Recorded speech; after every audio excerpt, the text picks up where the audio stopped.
Kodumur TDP కార్యాలయంలో TDP senior నాయకుడు ఎదురూరి విష్ణువర్ధన్ తనయుడు, కర్నూలు మాజీ ఎంపీపీ స్వర్గీయ రాజావర్ధన్ రెడ్డి జ్ఞాపకార్థంగా ఉచిత కంటి రక్తదాన శిబిరాలను టీడీపీ కార్యకర్తలు ఏర్పాటు చేశారు. అనేక మంది టీడీపీ కార్యకర్తలు రక్తదాన శిబిరంలో పాల్గొన్నారు.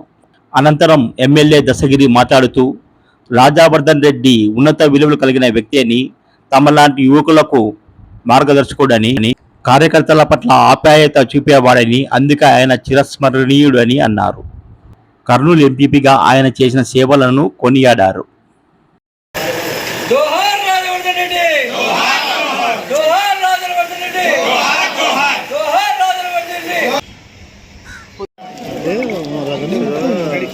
శాసనం పెట్టాలంటే జరిగింది. శాసనంలో న్యాయం చెప్పితే కూడా ఇక్కడ తెప్పిస్తాం.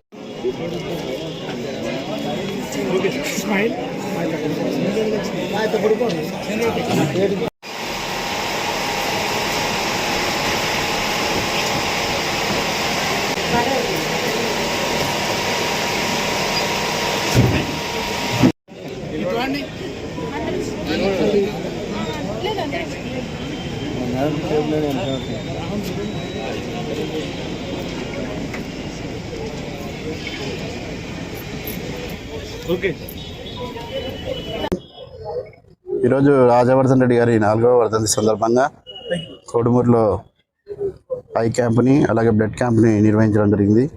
రాజావర్ధన్ రెడ్డి గారు చాలా నిజాయితీగా అలాగే ఎంతో ఉన్నత చదువులు చదువుకున్న ఉన్నత విలువలతో ఉన్నటువంటి మాజీ ఎంపీపీ గారు, ఎంపీపీగా కూడా అలాగే పార్టీలో ప్రధాన పోస్టు కూడా టీడీపీలో ఉండేది ఆయనకి.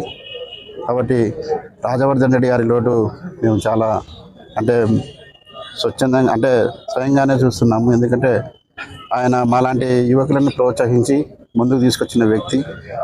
కాబట్టి రాజావర్ధన్ రెడ్డి గారు ఆ రోజు నారా చంద్రబాబు నాయుడు గారి బర్త్డేని ఇక్కడ కర్నూలులో చేయాలని చెప్పేసి హైదరాబాద్ నుంచి బయలుదేరి ఈ యొక్క రోడ్డు ప్రమాదంలో మరణించడం చాలా దురదృష్టకరం. కాబట్టి ఆయన రాజావర్ధన్ రెడ్డి యొక్క ఆయన ఉన్నత విలువలకి, ఉన్నత వ్యక్తిత్వానికి ప్రతి ఒక్కరూ దాసోహులయ్యారు మా యొక్క యువత. కాబట్టి ఆయనకి ఎప్పుడైనా చిరస్మరణీయంగా మిగిలిపోయే వ్యక్తిగా ఆయన ఈరోజు 4 సంవత్సరాల్లో గడిచినా కూడా ఎప్పటికి కూడా ఆయన యొక్క ఆదరణ తగ్గకుండా ఉండడం అంటే ఈరోజు చూస్తున్నాము. కాబట్టి ఆయన ఎంతో నిదర్శనప్రాయంగా నిరాడంబరంగా ఉండే వ్యక్తి. కాబట్టి ఆయనకి ముఖ్యంగా ఈరోజు ఘనంగా నివాళులు అర్పించడం జరిగింది.